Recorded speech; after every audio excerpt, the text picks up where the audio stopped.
네, 종목을 투자할 때는 언제나 근거 있는 종목에 투자를 해야겠죠. 이가근의 근거 있는 종목 시간이고요. 이 시간을 통해서 눈여겨볼 섹터는 물론이고 실전 매매 가능한 종목까지 찾아보도록 하겠습니다. 오늘도 역시나 YS 파트너스 이가근 대표님과 함께 이야기 나눠보겠습니다. 대표님 어서 오십시오.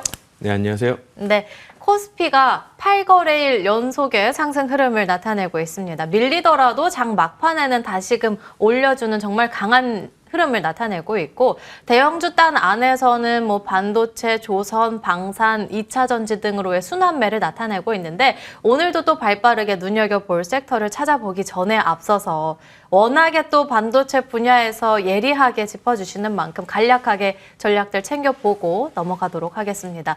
우선 어제 시장에서는 IT 투톱이 좀 밀렸고 대신해서 현대차 그룹이 강한 흐름을 나타냈었는데 IT 투톱 계속해서 그냥 이런 시점에서 담아가면 되는 건지 궁금한데 어떻게 보실까요? 네, 일단 주가가 항상 오를 수는 없으니까요. 그리고 이제 많이 오른 만큼 좀 적당히 좀 조정받고 그리고 시장에는 항상 이제 수급이라는 게 있기 때문에 한쪽으로 너무 쏠리면은 자연스럽게 쏠려서 주가가 많이 오른 만큼 조정은 나오기 마련입니다. 일단 반도체는 지금 메모리 반도체 자체만 놓고 보면 이제 산업 자체 굉장히 좋고 계속해서 가격이 올라가고 있는 상황이기 때문에 일단 삼성전자 실적이 나오고 지금 하이닉스는 1월 말에 실적이 나올 예정인데 이제 그 기간 동안은 사실 국내 인더스트리만 놓고 봤을 때는 모멘텀이 어떻게 약간 비어 있는 상태거든요. 이제 중간에 이제 증권사들이 어닝스 리비전 하면서 추가적으로 이익이 더 나올 거다 이런 얘기들은 나올 수 있겠지만 이제 이런 부분들도 최근에 주가 상승이 어느 정도 반영이 됐기 때문에 이제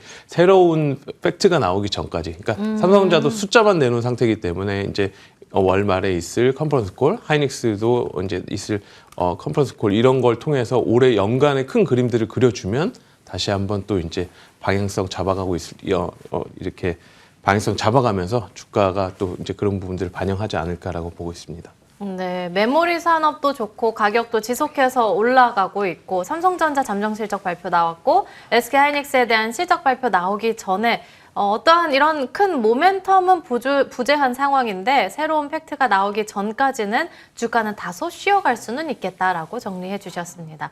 그럼 오늘 본격적으로 눈여겨볼 주제들 바로 열어보겠습니다. 대표님께서는 로봇을 골라주셨습니다. 다시 불뿜은 로봇주, 다음 저평가 대장주까지 찾아보는 시간 마련해 보도록 할 텐데 12월 달에도 순환매가 나오기 전에 시장에서 거론되기 전에 대표님께서 골라주셨던 섹터가 되겠습니다. 오늘도 하나씩 열어보도록 할 텐데 우선 요즘은 자동차 부품이라고 쓰고 로봇이라고 읽는다는 말이 나올 정도로 로봇이라고 묶이면은 전부 다 올라가는 흐름을 나타내고 있잖아요.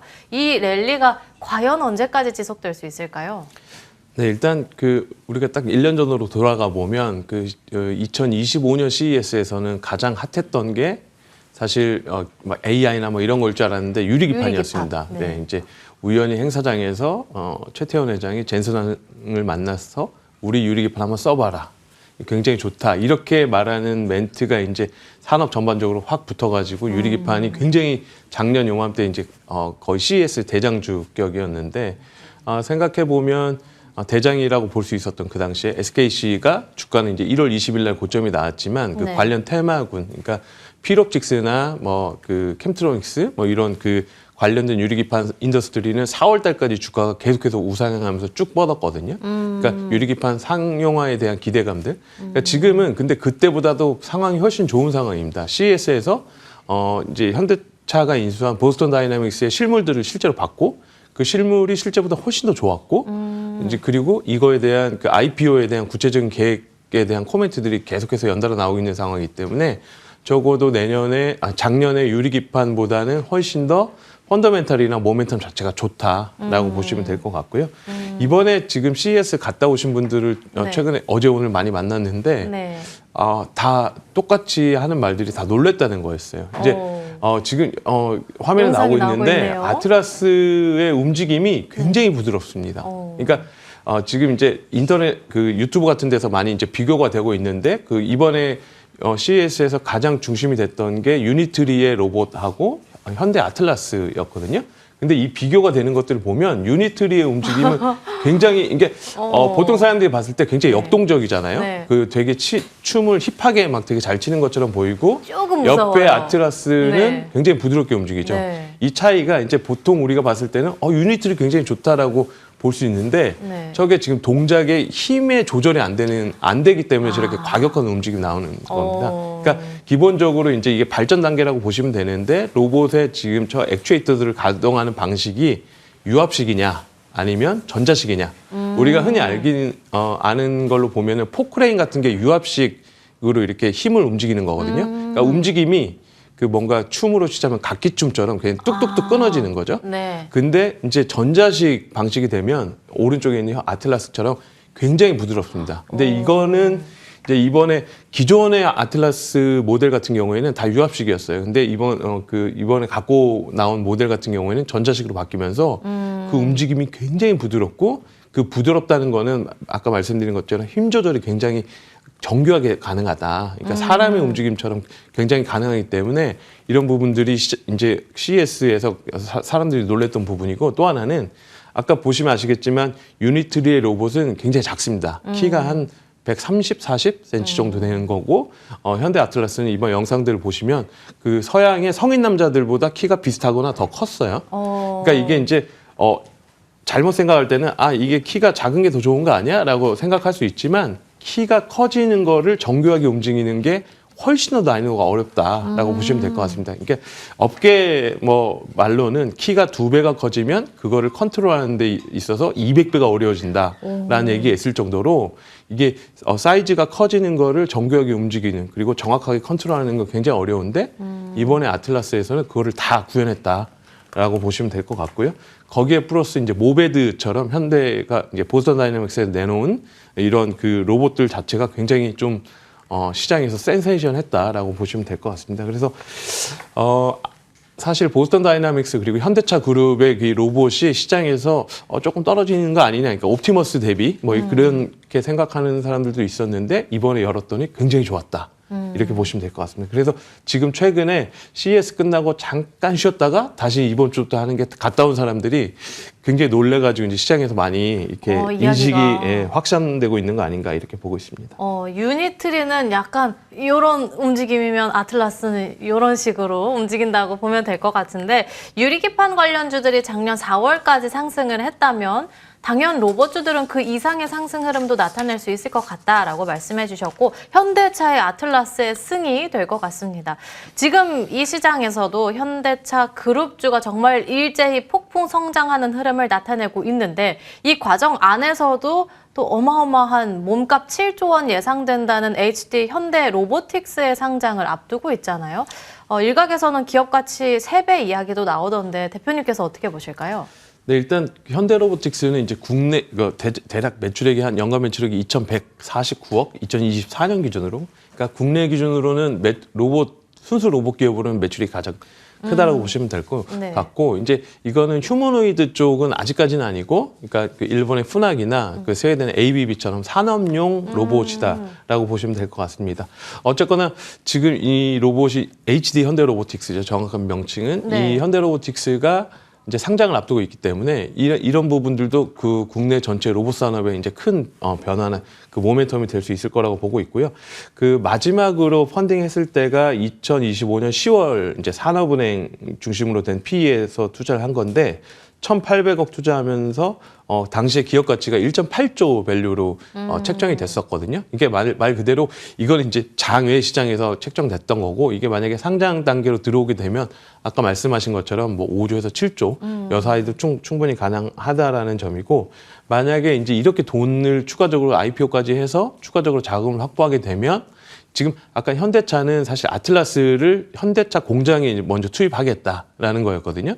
만약에 현대로보틱스는 지금 현대중공업 산하 계열이기 때문에 이거 이제 조선소 특히 이제 지금 계속 말이 많이 나왔었던 그 일자리 그 전문 일자리, 그러니까 용접 이런 일자리가 부족하다 이런 얘기들 많이 나왔었는데 이런 용접 전문 휴머노이드 로봇들을 개발하는데 앞으로도 그 자금들이 많이 쓰일 거고 이런 부분들은 국내 로봇 산업 전체적으로는 큰 모멘텀이 되지 않을까라고 보고 있습니다.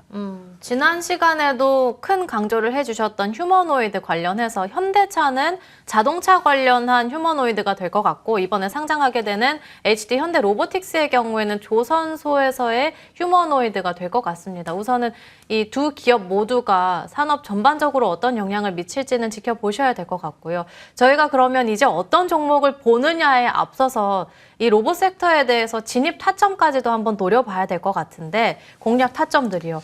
산업은 우선은 꺾인 건 전혀 아니니까 조정이 오면 기회의 측면이 될 수 있는 건지 우선 조정이 오기는 할까요? 대표님께서 12월 달에 이미 안내해 주셨을 때 그때 못 잡으신 분들이라면 지금 너무 늦은 거 아닌지.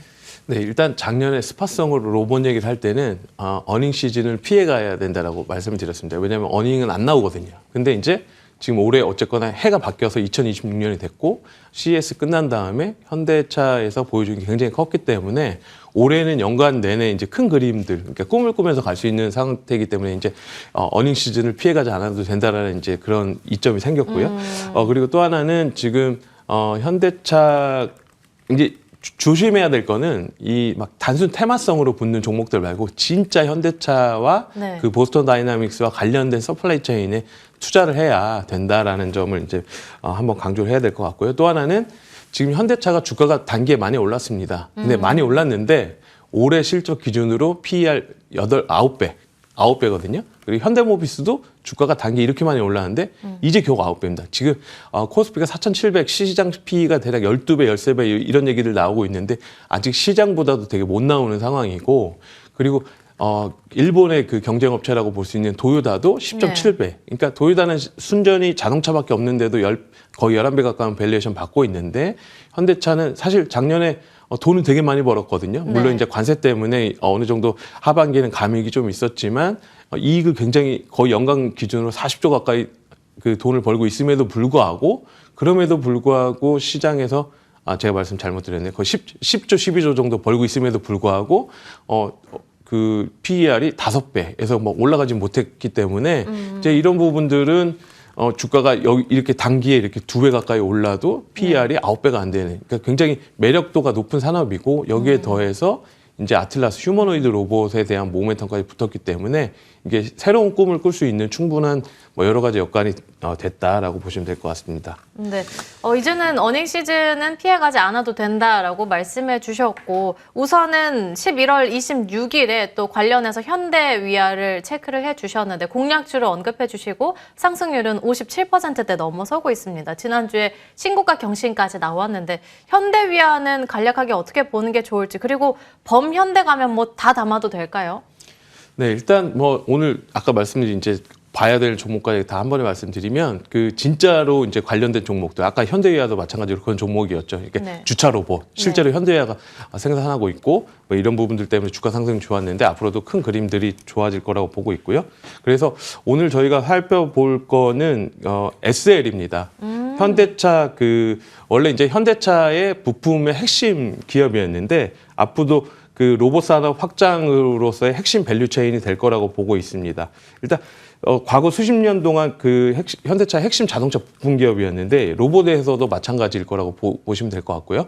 지금 현대모비스 주가가 굉장히 세게 오른 이유 중에 하나가 그 아틀라스의 생산을 현대모비스가 담당할 것이다라는 기대감이거든요. 네. 근데 지금 이번 CES에서 가장 그 높은 평가를 받았던 게 아틀라스랑 현대차의 모베드였습니다. 네. 모베드가 이제 물류 자동화 로봇인데 이게 이제 어디든지 다 갈 수 있어요. 그러니까 네. 지금 물류 로봇이 보면은 끝단에는 항상 모베드가 있을 수밖에 없습니다. 계단도 올라갈 수 있고 각종 지형을 다 올라갈 수 있기 때문에 마지막 그 자율주행 로봇의 그 자율주행 물류의 최종단에는 모베드가 항상 들어갈 건데 그게 올해부터 지금 양산 예정인데 여거의 그 위탁 생산을 SL이 합니다. 그러니까 그 아틀라스의 모비스 같은 역할을 네. SL이 그 모베드의 역할에서 한다라고 보시면 현대차의 아틀라스의 최대 수혜는 현대모비스 그리고 모베드의 최대 수혜는 SL이라고 보시면 될 것 같고요.